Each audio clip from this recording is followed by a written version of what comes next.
Sa pudi nga tagaan natin dakong pagtagad o labi na pagtudo sa mga kabataan, apil na pud ka.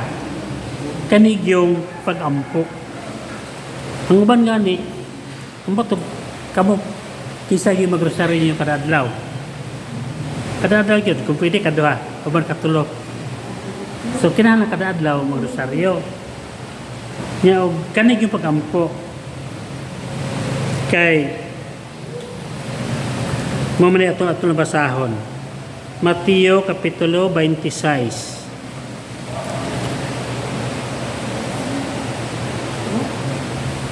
Muna gingon sa ito siya nga, pagtukaw ka mo o pag-ampo, aron dili ka mo madaog sa panulay. Kaya kung dili kita mo ampo, nang mabiktima kita sa mga demonyo. Gani, ang atong Ginoo nagampo. Nana diri sa Marcos kapitulo 1 bersikulo 35. Kadlawon pagani, mibangon na si Jesus og milakaw. Migawa siya sa lungsod og miadto sa kadapit nga waaw og nagampo didto. Kung ang atong Ginoong Kristo diri sa kalibutan nagampo siya, nya kita dili ta moampo, labaw pa ta ni Kristo. Kung labaw ta ni Kristo, basig mo paingon sa demonyo. Kung dili ata moampo. So muna atong kuan kanang i-train jud mga bata o kita. Kaya kung mutudlo tas mga bata, mag-ampo mo o kata, wala, di po na makita ang nag-ampo ta. So, should pod. So muna, i-apply yun nato na kanang pag-ampo. Kaya itong Ginoo mismo nag-ampo man. O, panginang lang po ta og tabang gikan sa mga santos. Muna natin santos. Kanang mga santos nga deklara sa simbahan, muna sila mga tao nga niagig mga kasakit sa kalibutan. Pananglet, San Lorenzo Ruiz. Kana si San Lorenzo Ruiz, nakuyog niya na siya sa Japan. Niya, itong panahon na, gidili ang pagsangyaw sa Kristyanismo. Itong panahon na. Pisan karon.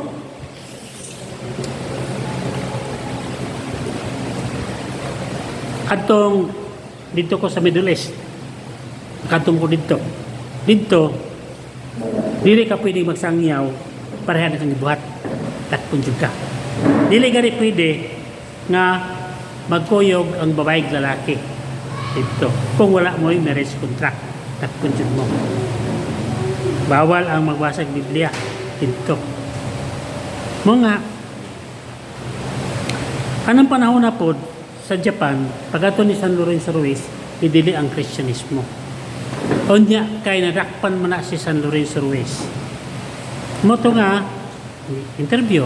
So, Christian siya. Kuyog siya sa, kay kuman siya, kanang Knights of the Altar sa Manila. Ang kondisyon na yun sa gobyerno sa Japan, biya sa imong pagkakatoliko. Kay buhian ka na mo. Di man siya mo biya. Siya nga, bisan pagtagaan kong pulo ka kinabuhi, ako ning ihalad sa Diyos. Di nasuko ang gobyerno. Kaya mo rabag nahagit. So, gate torture ni si San Lorenzo Ruiz. Ito, gipainom siya o daghang kay tubig. Pag painom daghang kay tubig, ipahigda, gilatay-latayan, biya sa imong pagkakatoliko. Di gyud siya mo biya. Di para sa ato karon nga imo angat itong truck, magdalag noodles, magdala og bugas, ang mabalhin sa Happy Church. Naman na di sa una, tre. Usok kay na. Pag-abot dito sa Osamis, mamaligya ako sila dito. Naman na, mabalhin na pagkatoliko, biyaan. Kung sa San Luis dili. Antod, hindi mo gising mo biya. Di, gitugsok na niya ang koko o kaning dagom. Tugsok dire. Biya sa imong pagkakatoliko. Dili ko mo biya. Tugsok na po dire. Di magiging siya mo biya. Nahurot ng tugsok. Tugsok mo pikas. Di siya mo biya. Sa pagkakatoliko. So, ang mo nila, kaya di magiging mo biya, gitorture mo siyang mayo, hiktan, nangitan silang atabay, Kay uso man ang atabay, bisa karon magani atabay, si kinangay na atabay da lalo ako Langrino, parintos kita ko diya atabay. So atong panahon na uso ang atabay. Ni atabay dito nga walay tubig. Lalom. So ang gihimo nila, gihikta nila si San Lorenzo Ruiz sa tiil. Gituntun siya dito, gigapos siya din ang pikas ng gigapos. Ang usa wala gapusa. Ginan siya nga ikaway-kaway na imong kamot nabot pa sa bot di surrender na ka o dili na ka Christian, biyain na imong relihiyon.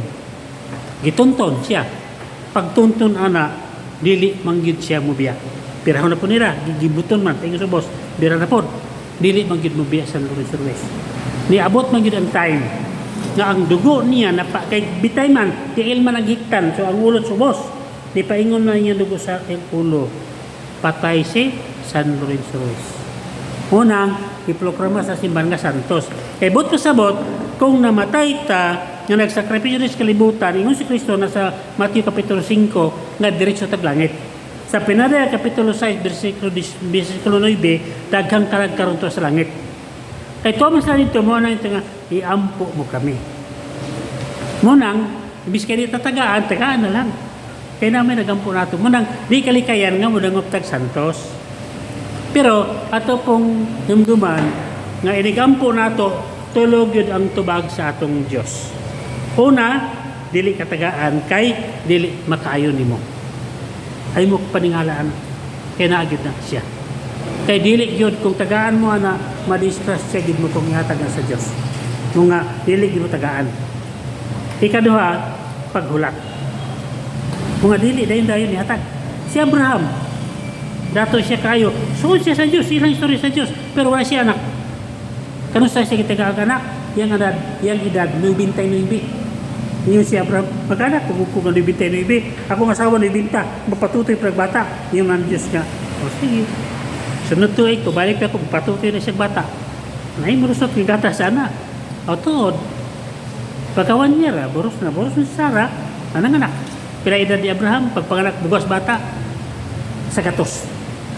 Kana si Isaac. Si Sarah, 90. Nabay posible sa Diyos? Wala. Wala turat lang. Sa posible na anak.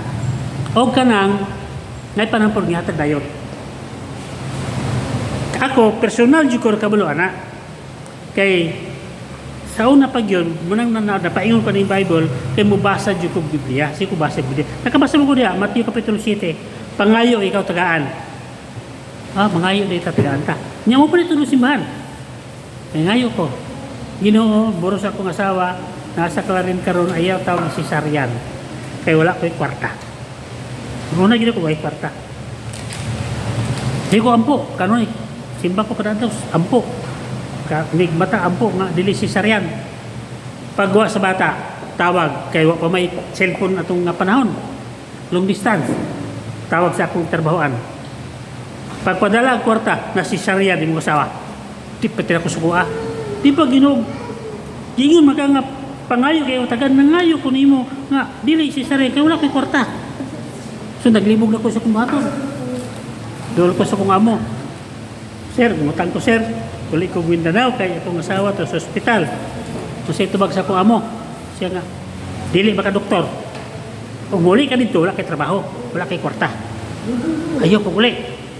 Kung di, sir, ito man. Yan, bago sa mga ito, magkuwagkan ito, tubang kasi mong asawa. Sige sir, di lang ko muli sir, pagputang ako. Kita akong kwarta. So, na yung kwarta akong padala direct. O, nasulbad siya.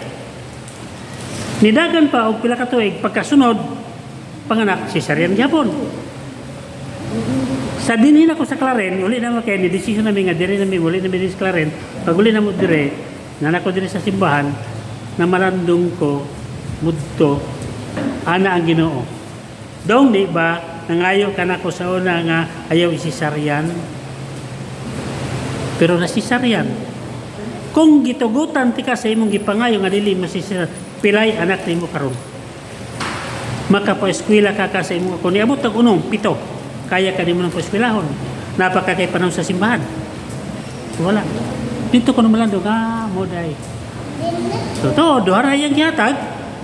Nakaman sa eskwela, katrabaho. Away pa, wala ko'y rason nga dili ko mulagad sa simbahan. So pagkakaroon di libre ko. Ako asawa na trabaho. Maestra man ako asawa, retired na siya. So na siya trabaho, na siya pension. Niya akong anak ko no suporta man. So why rason nga dili ko mulagad sa simbahan. Pero bisan pa man, sa una pa man, ni kamot yun ko nga mulagad sa simbahan ang Diyos nagatiman.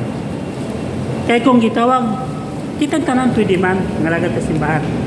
Kung gitawag ka, aning mong kapalagaran, unang, hindi ka magtanong tubag ka. Pero unang nakita kami siya, pag-ampo.